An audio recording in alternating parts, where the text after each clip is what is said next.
আমি আল্লাহ তাআলার শুকরিয়া আদায় করি যে অসংখ্য অলি আবদালের এই প্রিয় চারণভূমি বীর চট্টলায় আজকে দেশ এবং দিনের প্রয়োজনে আল্লাহ তাআলা আমাকে আসার তৌফিক দান করেছেন। আলহামদুলিল্লাহ।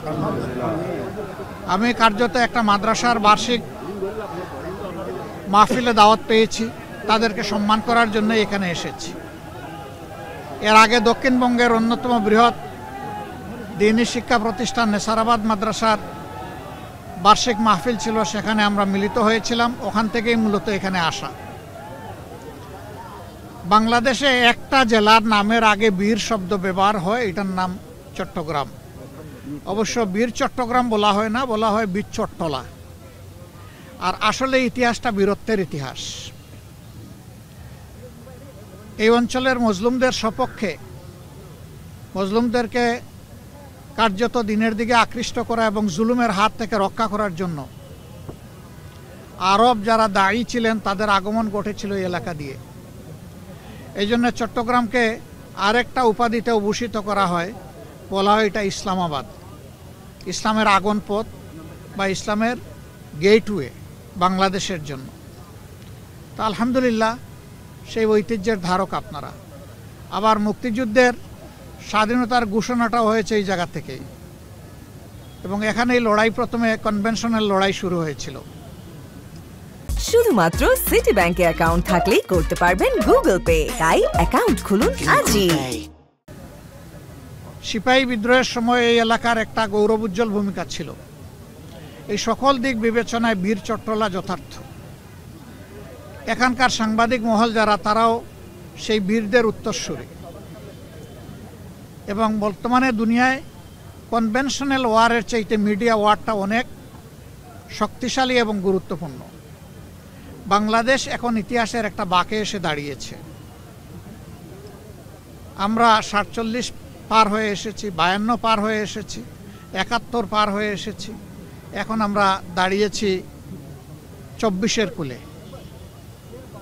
বারবার এই জাতির সামনে সুযোগ এসেছে, কিন্তু সুযোগের উত্তম ব্যবহার যাদের করার কথা ছিল, তারা সেই ব্যবহার না করে অপব্যবহার করেছেন। যার কারণে এই অঞ্চল দুইবার স্বাধীনতার আলো দেখার পরেও সেই আলো অনেকটা নিভু নিভু হয়ে গেল। দ্বিতীয় স্বাধীনতার আজকে 54 বৎসর। এই দীর্ঘ পথ পরিক্রমায় একটা জাতি বহুদূর এগিয়ে যাওয়ার কথা ছিল। আল্লাহ তাআলা আমাদেরকে বহুবিধ সম্পদও দান করেছেন। আর সম্পদের একটা লীলাভূমি হচ্ছে এই চট্টগ্রাম, বিশেষভাবে বাংলাদেশের মধ্যে। কিন্তু আমরা সেই সম্পদের উপকারভোগী হতে পারলাম না জনগণ। কিছু লোক জনগণের সম্পদকে লুণ্ঠন করে তারা তাদের পকেটকে ভারী করেছেন, তাদের কপাল কিসমত বড় করেছেন। কিন্তু জনগণ কার্যত সেরকম কোনো উন্নয়নের মুখ দেখে নেই। শিক্ষা আমাদের মুখ তুবড়ে পড়ে আছে। ইলেকট্রোমেকানিক্যাল ইন্ডাস্ট্রি নতুন করে এখন আর গ্রো করছে না। এগ্রো বেসড ইন্ডাস্ট্রিতে আমাদের তেমন কোনো সাড়া নেই। আমাদের মৎস্য এবং পশু সম্পদে ব্যাপক প্রয়োজন থাকা সত্ত্বেও এখনও আমাদের চাহিদার তুলনায় আমাদের প্রোডাকশন খুবই কম। এই সব কিছু একটা কারণেই, এটি হচ্ছে ভিশনারি, আন্তরিক, দেশপ্রেমিক, সৎ নেতৃত্বের অভাব। এই 4টা উপাদান ছিল না বলেই দেশ বারবার মুখ থুবড়ে পড়েছে। সুযোগ এসেছে, সুযোগ হারিয়ে গেছে। আমরা 24-এর এই সুযোগকে আর হারাতে চাই না। এই সুযোগের ইনশাআল্লাহ আমরা 16 আনা সদ্ব্যবহার করতে চাই। কোনো দলের জন্য নয়, গোটা জাতির জন্য, আপামর জনগণের জন্য, এদেশের মুসলমান, হিন্দু, বৌদ্ধ, খ্রিস্টানদের জন্য, আরও যারা আছেন জাতি উপজাতি সকলের জন্য, বাংলাদেশের সীমানার ভিতরে যারা বসবাস করে তাদের জন্য, এদেশের শিশুদের জন্য, এদের মায়েদের জন্য, এদেশের বৃদ্ধ যারা হয়েছেন তাদের জন্য, যারা একেবারেই অসহায় তাদের জন্য আমরা তাদের কথা বলতে চাই। আমরা তাদের কণ্ঠ হতে চাই। এই জন্য আমরা আল্লাহর উপর ভরসা করে ঘোষণা করেছি যে আমাদের যুদ্ধ হবে এই দেশকে সত্যিকার মুক্তির স্বাদ এনে দেওয়ার জন্য, দুর্নীতির বিরুদ্ধে। এই যুদ্ধ আপসহীন। এই যুদ্ধে ইনশাআল্লাহ আমরা কারো কাছে মাথা নত করব না। আমরা এই যুদ্ধে আমাদের ডেস্টিনেশনে, গন্তব্যে না পৌঁছা পর্যন্ত কোনো কিছু আমাদেরকে থামাতে পারবে না। আমরা ইনশাআল্লাহ থামব না। আমাদের চলা অব্যাহত থাকবে। মিডিয়া হচ্ছে জাতির দর্পণ, আপনারা জাতির বিবেক, আপনাদের বিবেককে শানিত করবেন। এই যুদ্ধে আপনারাও শরিক হবেন, কারণ জাতি আমাদের সবার, কোনো বিশেষ দলের নয়, গোষ্ঠীর নয়। কারো কাছে আমরা আমাদের দেশের রাজনীতিকে ইজারা দিতে চাই না, কোনো পরিবার নয়, কোনো দল নয়। এ দেশের মালিক এ দেশের জনগণ, আমরা জনগণের হাতে জনগণের অধিকার তুলে দিতে চাই। দুর্নীতির জড় যদি উপড়ে ফেলা যায়, তাহলে সমাজের উন্নয়নের অন্যান্য দ্বারগুলোও খুলে যাবে ইনশাআল্লাহ।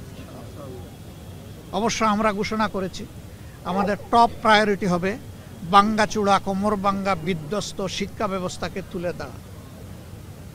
এই শিক্ষা হবে নৈতিকতা, এই শিক্ষা হবে আধুনিকতার ভিত্তিতে। সমস্ত আধুনিক সরঞ্জাম এই শিক্ষায় থাকবে, উপাদান এই শিক্ষায় থাকবে, কিন্তু শিক্ষিত মানুষগুলো মানুষ হবে।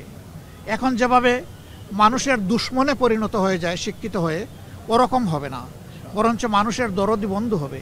একটা কেয়ারিং সোসাইটি আমরা বিল্ড আপ করতে পারবো ইনশাআল্লাহ। আমরা সেই মানবিক বাংলাদেশের স্বপ্ন দেখি। এই স্বপ্নের অভিযাত্রী হিসাবে আপনাদেরকে আমরা সাথে চাই, পাশে চাই। আমাদের কথাগুলো আপনারা জাতির কাছে পৌঁছে দেবেন ইনশাআল্লাহ। আমরা আবারও ঘোষণা করছি, আমরা কোনো অপশক্তির কাছে মাথা নত করব না। আমাদের এই মাথা নত হবে শুধুমাত্র রাব্বুল আলামিনের সামনে, আর কোথাও আমাদের এই মাথা নত হবে না ইনশাআল্লাহ। বীর চট্টলার বীর মিডিয়া যোদ্ধাদেরকেও আমরা দোয়া করি, আল্লাহ তাআলা সত্যের পক্ষে শক্তভাবে আপনাদেরকে অবস্থান নেওয়ার তৌফিক দান করুন। আমিন। আপনারা যেন কালোকে কালো বলতে পারেন, নিঃসংকোচে সাদাকে সাদা বলতে পারেন। এই বলার পথে যেন কেউ আপনাদের কণ্ঠ রুদ্ধ করতে না পারে। আমরা আপনাদের পাশে থাকব, আপনারা জাতির পাশে থাকবেন। আল্লাহ হাফিজ, বাংলাদেশ জিন্দাবাদ।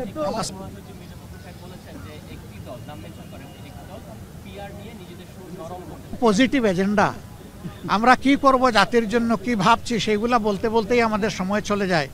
কাউকে খুঁচা দেওয়া কিংবা কারো খুঁচার জবাব দেওয়ার ভাই আমাদের কোনো সময় নাই, কোনো সময় নাই। আমাদের অবস্থান আপনাদের সামনে পরিষ্কার, আমাদের দাবি অব্যাহত।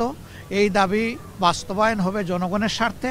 এমনকি আমরা ক্ষমতায় গেলেও কথা দিচ্ছি, সেই পিআর আমরা বাস্তবায়ন করবো ইনশাআল্লাহ। আমরা কথা বদলাম। একটা প্রশ্ন, এই যে আগামী ফেব্রুয়ারি নির্বাচন নিয়ে দেশের মানুষ এখনো শঙ্কিত হবে কিনা, আপনার কাছ থেকে দেশবাসী জানতে চাচ্ছে। লেভেল প্লেইং ফিল্ড নাই, কিন্তু এই ফিল্ড আমাদেরকে তৈরি করতে হবে, আমাদের মানে সবাইকে মিলে। আপনারা তৈরি থাকুন, এই নির্বাচন হতে হবে। এই নির্বাচন না হলে দেশে সংকট দেখা দিবে। আমরা কোনো সংকট তৈরি হতে দিব না ইনশাআল্লাহ। ইনশাআল্লাহ ইনশাআল্লাহ।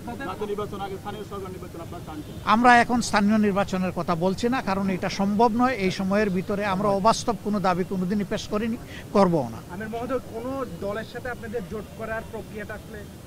হ্যাঁ, আমরা এটা ক্লিয়ার করেছি যে আমরা কনভেনশনাল কোনো জোট করব না, কিন্তু অনেকগুলা দল এবং শক্তির সাথে আমাদের নির্বাচনী সমঝোতা হবে ইনশাআল্লাহ।